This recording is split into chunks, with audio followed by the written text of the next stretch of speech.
Hello, everybody. I'm Michael Menaco. And I'm Bobby Salves, and we are the Hazmat Guys, bringing you knowledge and insight to make your job a little bit easier and safer. Let's take a minute to hear about today's sponsors. Hey guys, Bobby from the Hazmat Guys here, and this episode is brought to you by FLIR Systems. If you're not sure about your white powder is fentanyl, or maybe you suspect that you have an explosive hazard, or you need to confirm that the leaking barrel is toxic, the FLIR Griffin G510 GCMS is your go-to for next-level on-scene chemical identification. Mounted in your vehicle or carried to the point of sample collection, it is always ready. Using the built-in touchscreen, start the method wizard to help you select the best method for the mission. If you have no time, no lab, it's no problem. You can quickly identify unknown chemicals with accuracy. To learn more, go to FLIR.com/G510, or that's FLIR, FLIR.com/G510. Let's get to the show. Hey everybody, and welcome to another episode of the Hazmat Guys. We're just changing up roles for brand new. What? And what that is? Yes. What was that sound before the show started? Yes, I'm sure people were immediately reaching for that fast forward button, and no, don't do it. We have kept the brand integrity, and yet jazzed it up with the luscious sounds of Bobby Bayonne. That is, the funk is phenomenal. Right? I like the way he did that. We wanted to do something a little different for 200, and unfortunately I was deployed saving the Southwest from a windy day, apparently. And how was that windy day? It was no Houston, huh? It was a good exercise, I will say that. Excellent. Yeah, but nonetheless, we really wanted to kind of, at 200, we really wanted to have that music all set up, but I was on the road and I couldn't do it. But, we have all new intros, outros, sweepers, everything like that. Kind of exciting. I was really happy with what Bobby did for us. And so I will put his link in the show notes if you want to check out his webpage. Send him a note, say he does really good work. And if you want him for a party, I'm sure he'll travel if you got enough money. Yeah, he loves flights.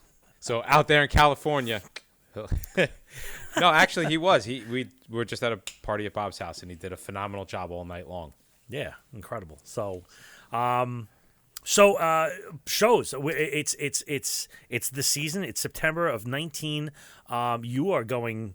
Actually, tomorrow I fly to Virginia, where it will be our first time doing the conference in Virginia. I will be there for 2 shows and then flying back home. And then following that, we are headed up to the Rock. Yeah, that's a little Pebble up in Plymouth, hanging out with all the boys up there, checking out all new stuffs. And we're actually going to be debuting the Hazmat Escape Room. Much buzz about that. It's going to be a really, really cool thing, and we'll take some pictures and post it on social media. But and then basically I'm going to be going over to Sacramento, I think the following week, to pick up. It's a major award. I keep saying that. You know what? I don't know if people really know what that's from. That's from A Christmas Story, where he gets the leg lamp. Oh yes, the Fragile lamp. Yeah, Fragile. Right. Yeah, oh. It's a major award. So we'll be out there, but. While I was on deployment, I was able to really get some good time to really organize my thoughts. And we have come up with a whole bunch of multi-episode topics. Yeah, things that we can really kind of dive deep on. Some of them are a little abstract and things that you may only encounter once in a while, and some of them, to be honest with you, are going to really help enhance your everyday bread and butter runs. Yeah, I can see the one that we're just putting the last crosses on the T's and the dots on the I's, where I can see that being a solid playbook for a good portion of the listeners to do. It's basically how you do something. I'll tell them how to deal with unknowns. Yeah, handling the unknown. Pretty much what we do all the time, right? Like, how often do we actually know what the hell it is that we're dealing with? Very, very few times. Right. So, would we be remiss to mention or not mention Actually, since I don't know the definition of that word, I don't know whether to do the negative or the positive. But we are having our first trial class coming up soon. Oh, right. Yeah, that's how do we not talk about that?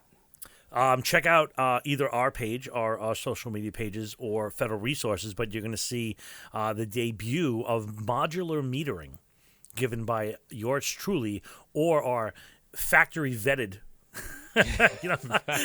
factory vetted instructors that are. Yes. We actually have a bunch of people we know that are just as crazy as we are.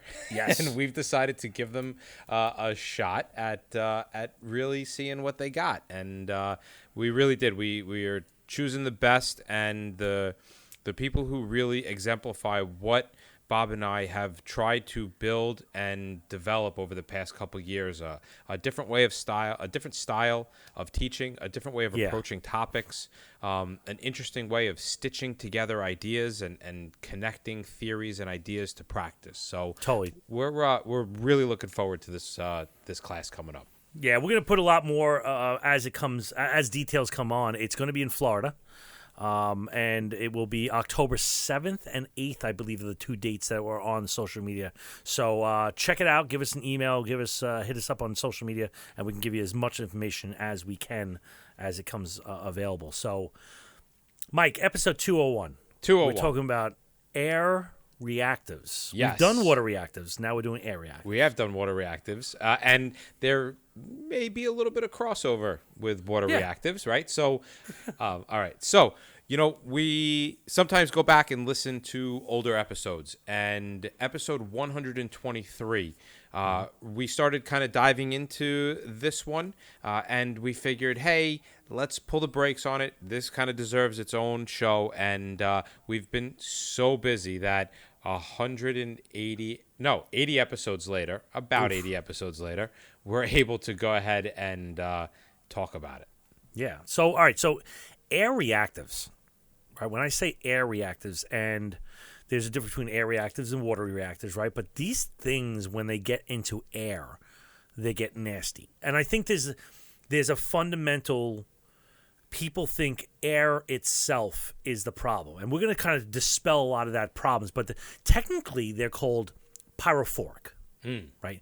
Air reactives, right? That's the two terms that we're going to be bouncing back and forth. So just consider them for this episode a synonym, right? Yes. And so we talk about this whole air reactive thing or this pyrophobic or literally fire-loving, all right? And yes. And we start to realize that when we unpackage these products and we expose them to air, generally a couple of very unique things tend to happen, which is actually what makes them reactive, right? Just being exposed to the air themselves, they start to create a heat, right? So you have what starts off as a very slow reaction that will kind of build up over time, and it starts to generate its own exothermic reaction. All right, and then you have this kind of other side of that reaction where the reaction gets so hot that it just poof turns into fire. Right, like magic. Like magic. Yeah. And at the same time, when this reaction is happening, and is true in a vast majority of chemistry, I'm going to say it's probably going to be harder to find something that's an exception, but you are going to produce something. A plus B equals C. Right. And actually, it's probably going to be A plus B equals C plus D. But F, G. We can have all types of letters in here. But the main things that these things produce is going to be a corrosive, a flammable, or a toxic, right? Something that goes pH positive or negative, something that's going to go on fire or produce more fire or feed back to the loop. Yeah, right? Which then turns around and has a tendency to make this whole thing really, really, really complex, right? Because we'll give it an example. Oxidizers. Yeah, just like the oxidizers. Yeah, there's really, I mean, if you think about it, if you think about the general track that these things are on, right? Oxidizers will heat themselves up in the chemical reaction until they heat up to the point that they start reacting with the oxygen that's in the air. And then when that happens, you have a whole nother set of chemical reactions. You have byproducts from those reactions.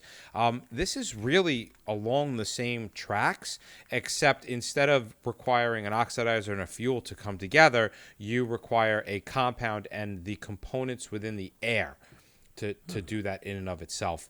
And so not only are we dealing with those products, right, but we are dealing with the products that Bob mentioned, the corrosivity, the flammability, the toxicity, and the residue that could be left behind. So let's say we're dealing with a container or a set of tanks that had an air reactive product in it, and the product, the container was breached for some reason.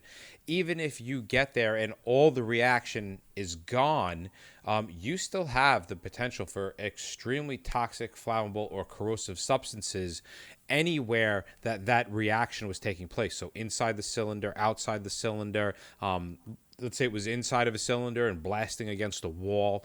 So there is still plenty to deal with, even if you're not dealing with the actual reaction itself.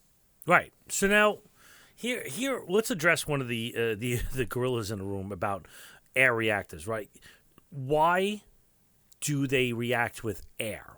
You would think it's oxygen, right? It's the oxygen content, the oxidizer in the air. Is that how this works? Maybe. It could also be the moisture in the air, right? We all know that there's a tremendous amount of humidity, unless you're in the desert. And even then, you're looking at 20% humidity, 15% humidity. So there's always some kind of moisture in the air that this substance, if it's water reactive, it could potentially react with the substance that is literally floating around it all the time. Maybe it's because it generally doesn't like you, right? That's possible. I mean, hell, it could just be a jerk. Could be. Could just, right? I mean, like, I know plenty of people who are just reactive because they're jerks.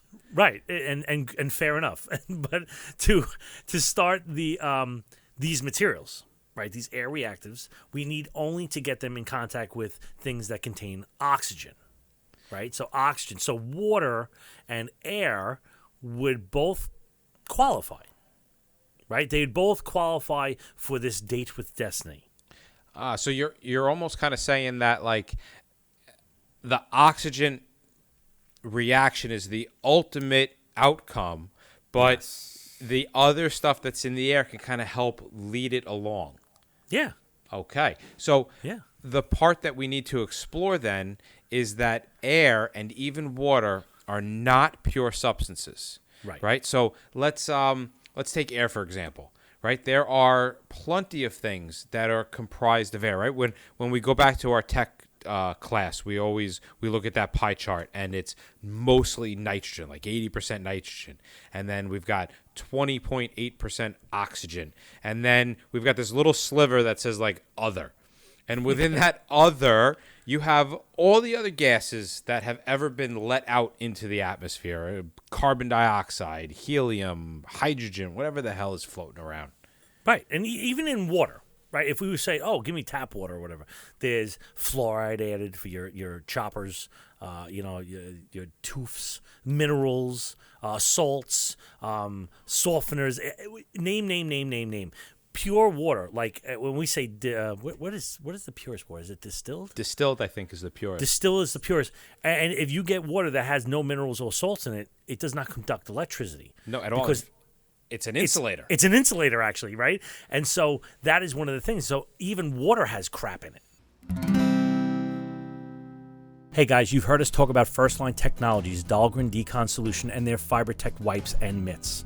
Well, they've had a lot of their customers ask them to provide in-depth training on using Dahlgren Decon, FiberTech wipes, as well as their various kits, and now they've created a First Line Utilization Academy to deliver the range of classes designed to improve their students' knowledge of hybrid decontamination.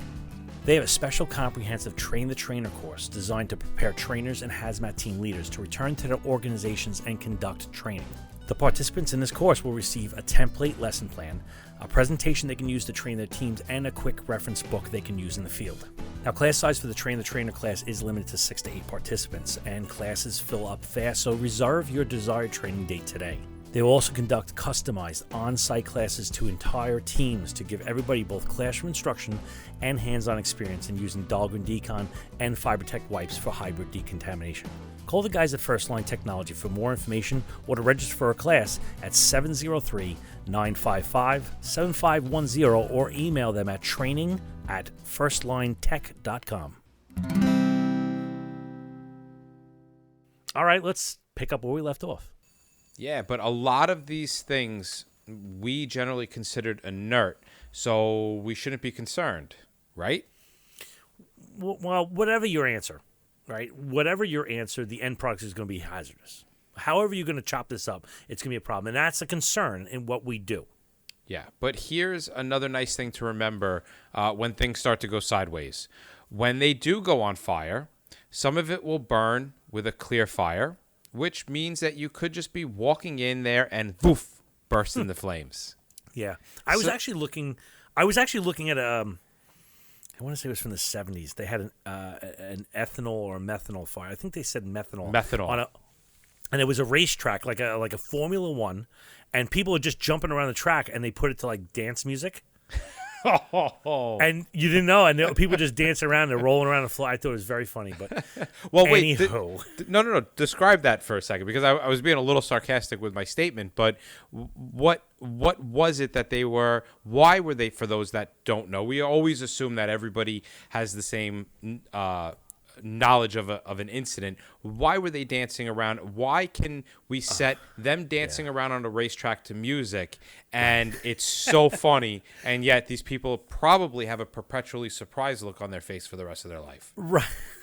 So, methanol, ethanol, and as you get more carbons, it becomes more visible. But even those low carbon fuels, those alcohols and whatnot, are typically almost invisible to the naked eye, right? Because it doesn't reflect back the spectrum of light that our eyes can see. If you looked at it with a thermal imaging camera, you'd see roaring flames all across this track. Right. However, they can't, and so they just look silly. People look at them like, well, look at these clowns. They're doing a whole dance off, pants off thing. And what really was happening was there was a clear fire that was leaking from the car. And there used to be an old adage where if you went to an ethanol or an alcohol fire, you would walk with one of those corn husk brooms in front of you. And if the broom went on fire, you stop because there's a fire in front of you can't see. Right. That's kind of like your hot zone. Right. And so that's where you're really going to is, people burst into flames.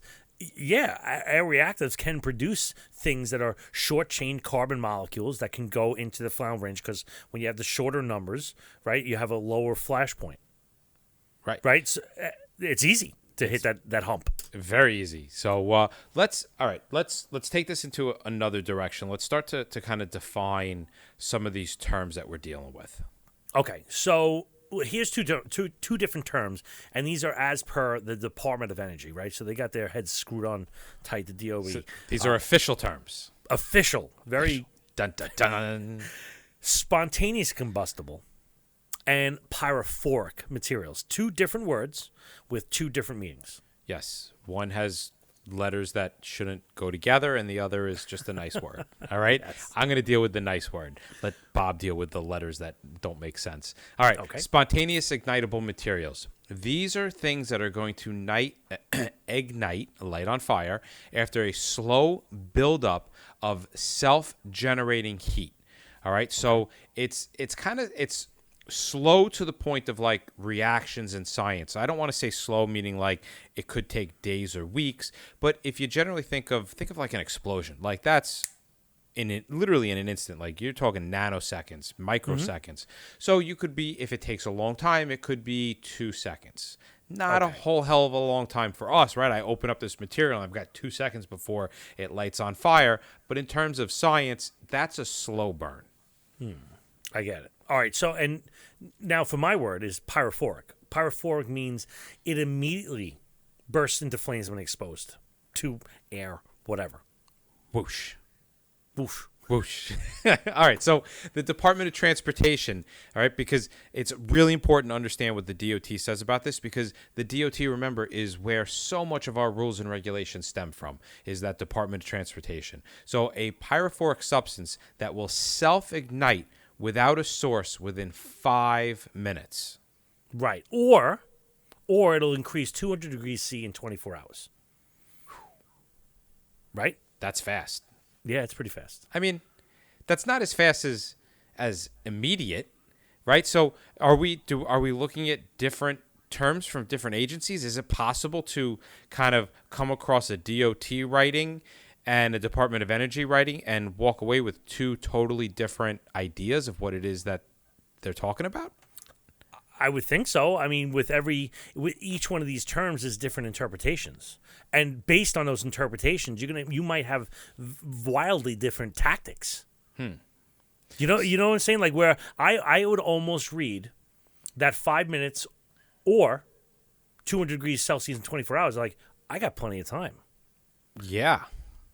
Right? And it's not that case. If you read now, okay, that's the transportation one. If you read the DOE one, it's immediately burst into flames. Oh, I have a little more urgency in my step now. So even our own government can't get on the same page as to what this stuff is. So just be really careful. When you start to see these words, take that time to take a step back and really kind of dive into what it is that you have. Right. So now, as far as these type of air reactives, how can we find them? And one of the things you're going to probably find them in is in cylinders, right? They can be a compressed gas, right? So they usually packed along with like an inert gas, like nitrogen or something like that, whatever. Something that's inert. It'll pack it in there in the cylinder in a pressurized package for consumption or use or whatever it might be. Okay, so let's talk about probably the more common ones that we think of, and that would be the alkaline metals, right? These are the groups. If you're looking at the periodic table, these are the ones that are in the group 2 area on the periodic table. Right. So, right. So it's the second one over, and that's things like cesium, potassium, sodium, lithium going down south. Right. So the main problem with these things is they're able to produce upon contact with air, which nitrogen being inert and now oxygen slipping into that primary role, if you would. It's oxygen's a main component of it, right? And it oxidizes. Yeah, so you would end up with things like sodium oxide, right? Which is, we know sodium from sodium chloride, which is a salt, but now we're making an oxide, sodium oxide. When they work together, they'll produce a white smoke that is highly corrosive to humans. Right, so if we were to whip out the old pH strip and wet it with some distilled water, notice how I said distilled water. Ooh, why? Oh, wait, no, you said this before. It's because water's not pure. Yes, it is important. And just a little note from Uncle Bob over here. Sterile water from EMS, not distilled. No. It's sterile. It's sterile. It's not distilled. Just means no germs. And if you need to read up on that one, go listen to episode 198. Right. So if you want, take it into like a seltzer bottle. And I know I'm streeting this out. But seltzer bottle, empty it out, put some distilled water into it, and cap it nice and tight. It'll hold for a while. It's pretty good with doing that. But anyway, take a pH strip, wet it with some distilled water. You're going to get some hella basic readings off that, right? And it might also even produce some like shock-sensitive substances. How do we test for shock-sensitive, possibly explosives? Well, with Ki paper, right? With potassium iodide paper, we're going to see if there's some type of oxidizer present. Of course, the surface area of these substances will have a huge effect on the reaction. Just like any other formulation, when you're trying to figure out how much something is going to react, the more surface area there is, the more molecules are going to be exposed to be able to react, and therefore the faster the reaction. Yeah, it's like vapor pressure. The more you spread the thing out, the faster it gets into the air. And so, this even goes to, like, let's say dust, right? The finer the dust, the more flammable or the more reactive it will be. And as a final point on these things, some of these metals, dare I say, are even radioactive. Ooh, so now what? we're even throwing in reactivities with radioactivities, and people all too often start going, well, it's a corrosive, and they just basically dismiss flammability. We're talking about reactives that are producing flammables and toxics and corrosives and radioactives. Wow, so it's like a real gamut of crap. Yeah, and this isn't the only one. I want people to understand that this is not unique. things are reactive in a cylinder. I heard a person goes, no, they only come in boxes. I'm like, no, they come in cylinders too. Oh, yeah. What? No, there's plenty of air reactive gases out there. No, I'm saying radioactive gases. Oh, yeah. There's radioactive compressed gases. People think that there's mostly just radioactive solids, but there's more radioactive liquids than there are anything else. They come in all different forms. Take plutonium, for example, right? It's similar to uranium. And we've seen from that 1969, the Rocky Flats plant, where the burning of the plutonium at its best is completely unpredictable. Yeah, I guess you could say that. Yeah, a little bit. Air reactive hydrides. I just want to talk about this a little bit. So what the hell is he talking about? Hydrides? Air reactive hydrides? Why do I need to know about these? Probably not. Honestly, probably not. Probably you just need to understand that these are air reactives that will give you a lot of trouble. Yeah, so things like arsine, barium hydride, diboron, yes, the one from the whole Medic 4 Anna, right? Yeah. And this is a word I am not going to be able to pronounce, but I'm going to try so hard. And the ever-present and popular diisobutyl ammonium hydride. Oh, so close. Oh, say it. Diisobutyl aluminum hydride. God damn it. All right. This sucker, even though I can't pronounce it, is really, really reactive. And I don't think there's anyone out there that's going to forget that 1912 incident. Oh, who would forget that? So, guys, let's learn from our past mistakes. Yeah. So one main point about this category is that for the most part, they need to be elevated in temperatures to react with air. What I'm saying here is room temperature might be the tipping point. The colder it gets, the less reactive things get, right? Yes, but you also have the ability for the ignition itself to be strong enough to push it over that activation energy that's required to go ahead and start reacting with the oxygen. This can come in the form of heat, like you were just talking about. It can be shock, like a good solid punch. It could be even a really strong electric discharge. Just to kind of explain what Mike was just saying there, that initiation energy. Right, this is the same thing as if you ever look at like a motor, like an electric motor, it has starting amps, and then it has running amps, because it takes a lot more energy to start the rotation because you're working against inertia. But once it's spinning, it drastically drops down, like 75% reduction. What Mike's saying here is all you need is that push over the hump. Once it's on the other side of the hump, that inertia builds and it just goes. Right, like pushing somebody over a parapet. Sometimes you got to pick them up a little, but once you get them over the edge, they're going straight down. That kid will never cry again. Never. And just the last one we just want to go through is air reactive phosphorus. Right, phosphorus may be pyrophoric.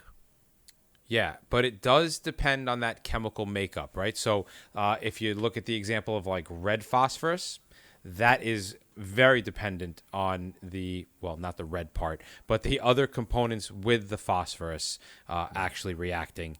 Actually, what is red phosphorus? I'm having a brain fart. I don't know. I'm not telling you. You're not going to tell me? No. I'll tell you next episode. All right. I'm going to look into that because for some reason I can't remember what is comprised in red phosphorus. All right. Or let's not forget the actual concentration that's involved with these substances. Well, that wraps up another episode of the Hazmat Guys.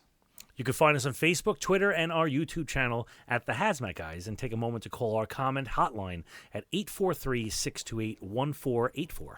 And we are always looking forward to your feedback about information or interesting incidents that you were a part of, so send us a note at feedback@thehazmatguys.com. Remember, guys, don't just get on the job, get into the job.